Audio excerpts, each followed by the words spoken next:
हर हर महादेव, ओम नमः शिवाय। देखो, कुछ मुख्य तत्व को आपके लिए जानना बहुत ज़्यादा अनिवार्य हो जाता है।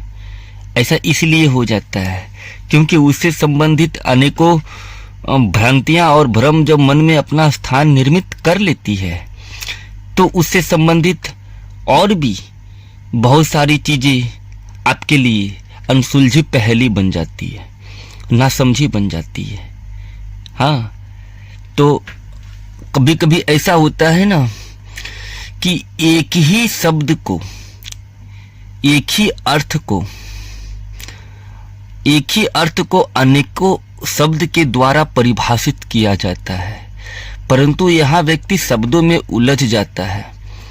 हाँ, शब्दों में इसलिए उलझता है क्योंकि उसे अर्थ का ज्ञात नहीं होता है, परंतु जब एक बार उसे अर्थ ज्ञात हो जाए तो उसके लिए शब्दों की कोई अहमियत शेष नहीं रह जाती है, कोई मायने शेष नहीं रह जाती है। हाँ, तो दो शब्द को आप जान लो, जड़ और चेतन। चेतना को कितने नाम से परिभाषित किया जाता है ये जान लो। चेतना को जीवन भी कहते हैं, चेतना को आत्म भी कहते हैं, चेतना को कुंडलनी भी कहते हैं, चेतना को जागृति भी कहते हैं, चेतना को बोध भी कहते हैं, चेतना को प्रज्ञा भी कहते हैं और चेतना को ही विवेक भी कहते हैं।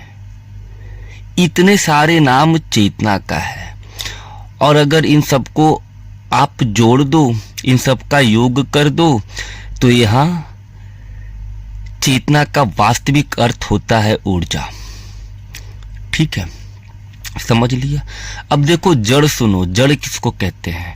जड़ का मतलब होता है निंद्रा, जड़ का मतलब होता है सुसुप्ति, जड़ का अर्थ होता है बेहोशी अथवा हर वो तत्व जड़ता स्वरूप है जो आपके अंदर एक निंद्रा, सुसुप्ति अथवा बेहोशी की अवस्था को प्रकट करती है। ठीक है, तो यही जड़ और चेतन की परिभाषा है। अब देखो, व्यक्ति जब अपनी जड़ता का भेदन करता है तो जड़ता की भेदन जागृति के द्वारा ही किया जाता है, जागृति के द्वारा ही किया जाता है ना जड़ता का भेदन। उसी तरीके से सुषुम्ना के उस पार जो अवचेतन मन का हिस्सा है वो अर्ध जागृत अवस्था में रहता है।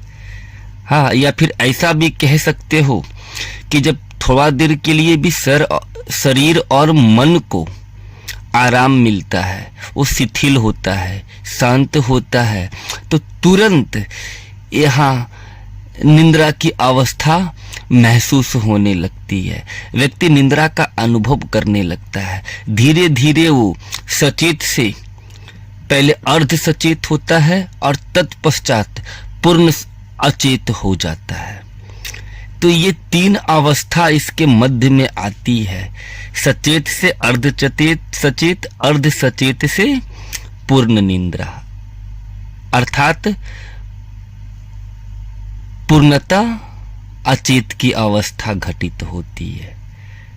ठीक है, तो अब देखो, यहाँ चेतन ही एक अवस्था पे जाते जाते अवचेतन में रूपांतरित हो जाता है और अवचेतन ही जब एक अवस्था को पार करता है तब वो पूर्णता अचेत हो जाता है।